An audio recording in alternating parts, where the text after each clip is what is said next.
Olá, turma de sexto ano, tudo bem? Na última aula vimos artigo de opinião, ok? Vimos aí que é um artigo que trata aliás, tem a intenção de fazer com que o aluno se posicione sobre determinado assunto e que utilize argumentos, tudo bem? Então vamos fazer a correção dessa atividade e em seguida veremos aí estrutura dos artigos. Aliás, a estrutura de artigo de opinião. Então, na primeira questão, por que o autor afirma que o circo é uma tenda mágica? Ok? Então, você pode verificar se você acertou essa questão, porque ele apresenta aí uma opinião, ele diz o porquê que esse circo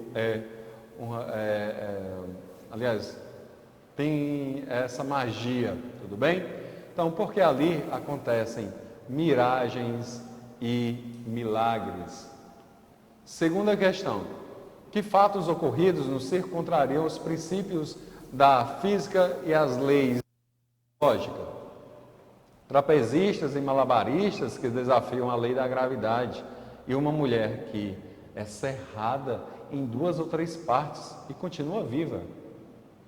Segunda questão, de acordo com o autor do texto, por que as pessoas vão ao circo?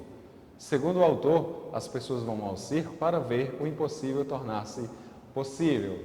Aí vocês podem até dizer assim, professor, eu vou para me divertir. Também, mas vamos aí ver, presenciar o que algumas pessoas são capazes, ok? Quarta questão, que desculpa os pais dão para escapar da chatura do cotidiano? Dizem que os filhos é que querem ir ao circo, quando na verdade eles é quem desejam ir. Gente, dependendo aí da programação que se tenha, com certeza deve ser um atrativo tanto para crianças quanto para adultos. O circo é um desses atrativos que podem facilmente fisgar o adulto ou a criança, porque lá o circo de fato é uma magia só. Quinta questão, que artista de circo desembrulha pombos e surpresas coloridas? Obviamente que o responsável por esse espetáculo, por essa parte de apresentações, só pode ser o mágico. 6. Por que o circo é comparado a um balão? O circo é móvel e não está enraizado, ficando plantado no chão. Implantado no chão, ok? Até mesmo pelo formato, que alguns circos têm, assemelha sim um balão. Sétima questão, podemos afirmar que o ponto de vista, a opinião que predomina no texto é de um adulto, obviamente, tá certo? Ele traz aí a visão de como é para os adultos. Obviamente, se ele fosse representar a visão dos adolescentes, de crianças no caso, ele iria explorar uma visão mais lúdica do que o circo representa para elas. Tudo bem? Vamos adiante.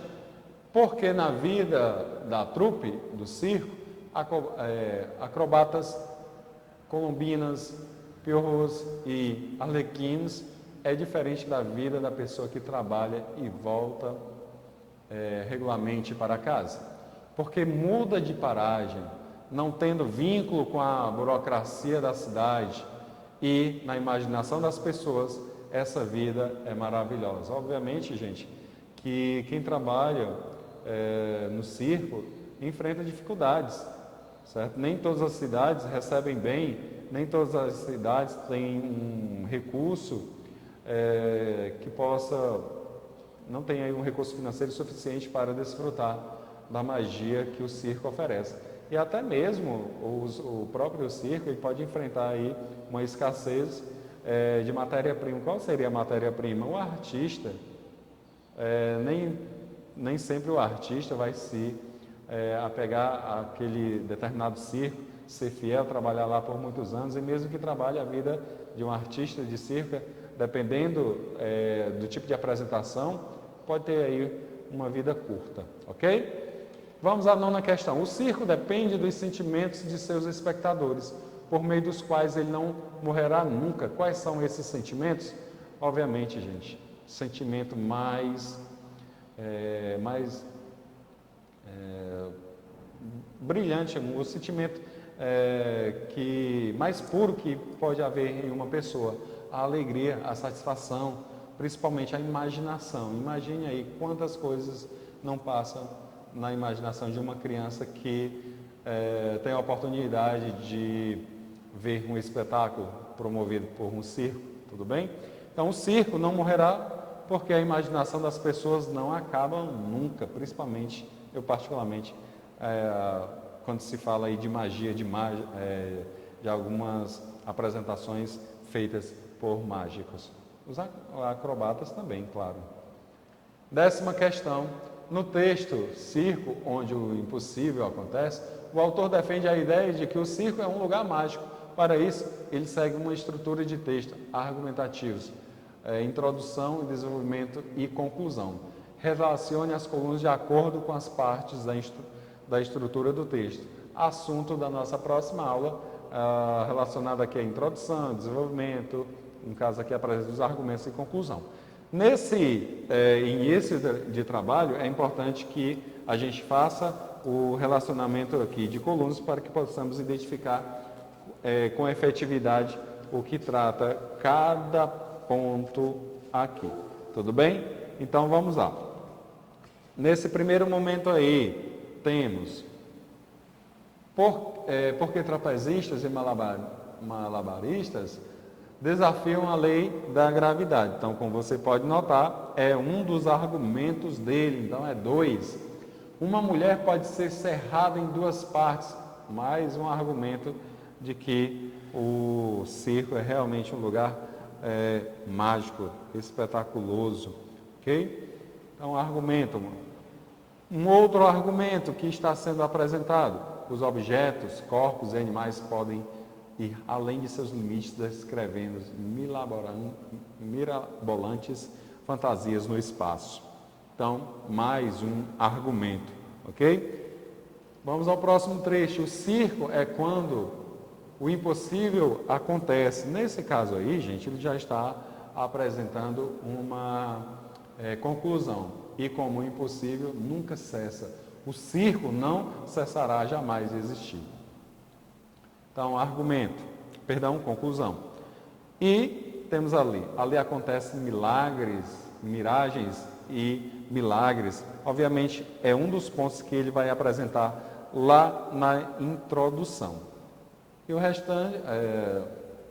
restante podemos observar. As mãos sabem desembrulhar pombos e surpresas coloridas, e o corpo, perdendo sua rigidez, vira um conjunto de molas que pula, retorce, contorce, ao final recupera a elegância original. Isso aqui vai fazer parte do argumento, enquanto o último também fará parte do argumento, onde diz que as truques de saltimbancos ocupam muitos imaginários das pessoas. Acrobatas, colombinas, perros e alerquinos, além de poderem fazer tudo o que faz de uma hora para outra, evaporam-se no ar, justamente quando há troca de apresentações. Tudo bem, turma? E lá na página posterior você tem aí mais algumas questões, e isso mesmo, como você pôde perceber, quando se trata de artigo de opinião, é leitura e mais leitura, certo? É onde podemos observar a introdução, argumentos, que tipo de argumento é colocado para sustentar um determinado posicionamento. Então vamos lá. As atrações do circo, Maximus, ainda se conservam nos dias de hoje. Algumas atrações ainda são conservadas, como apresentações com animais, obviamente com uma restrição maior, devido aí a algumas leis que até proíbem a utilização de animais em apresentações de circos, mas ainda existem. São poucos, mas ainda existem. E pessoas com habilidades excepcionais, como a de engolidores de fogo. Arriscado que só essa apresentação. Quais inovações do circo inglês perpetuam até hoje? Palhaços, malabaristas e acrobatas são até hoje atrações indispensáveis no circo, com certeza. ainda mais passando por algumas evoluções. Temos aí na página posterior, gente, mais uma atividade para explorar o artigo de opinião, dessa vez, compreensão e interpretação, ideias, argumentos, opiniões. Então vamos a elas. Os professores foram os primeiros a falar da nova onda. Diga-me, com suas palavras, qual é a nova onda a que se refere o texto? Alunos apresentam conhecimentos, interesses e curiosidades além do esperado. E isso mesmo, estamos nos deparando com uma geração que é muito curiosa. 2, porque a menininha que aparece falando inglês é um exemplo da nova onda. Por falar inglês, ela está além do previsto pelo currículo escolar. 3, já deu para sentir que para acompanhar essa garotada, a educação no Brasil e no mundo terá de mudar muito nos próximos anos, diz Elvira Souza Lima. Que autoridade Elvira Souza Lima tem para fazer essa afirmação sobre a educação no Brasil e no mundo? Gente, como nós vimos lá no início, para sustentar um determinado argumento é preciso recorrer a dados estatísticos, a depoimentos de especialistas na área.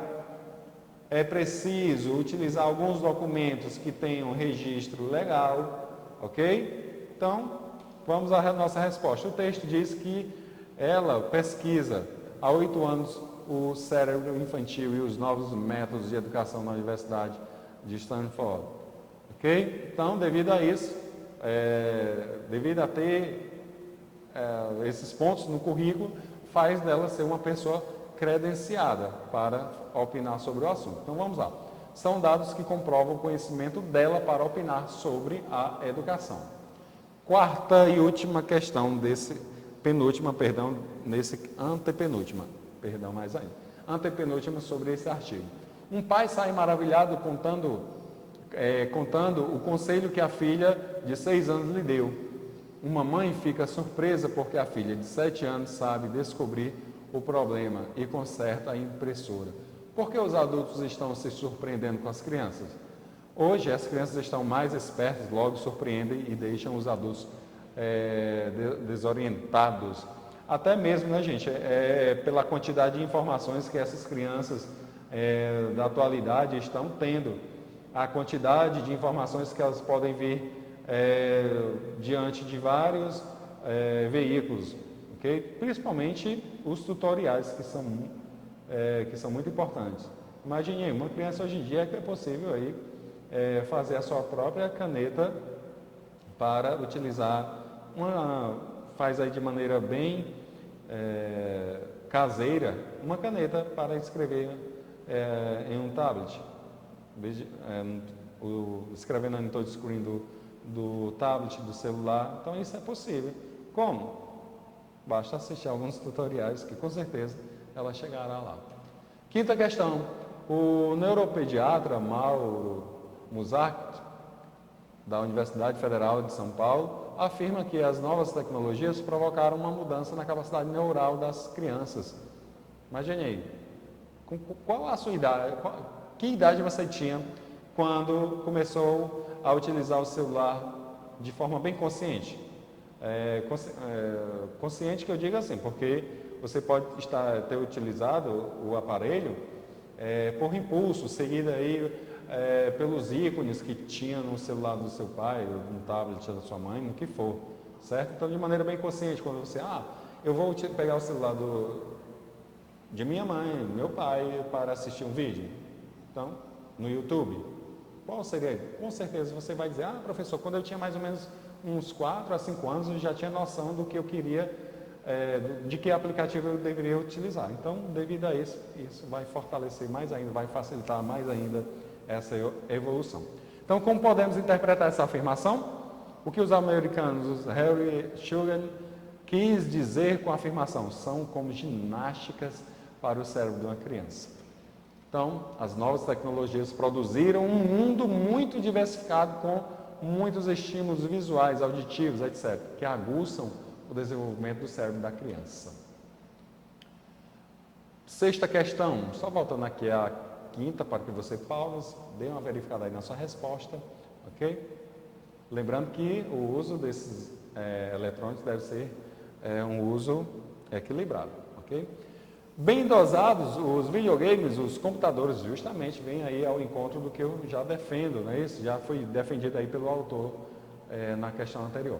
Computadores, a internet, os programas de televisão e os passatempos, mesmo os eletrônicos, são ginásticas para o cérebro da criança. Então, quando a criança está interagindo com esses produtos tecnológicos, manipulando-os, os assistindo a eles, seu cérebro está se exercitando e se desenvolvendo.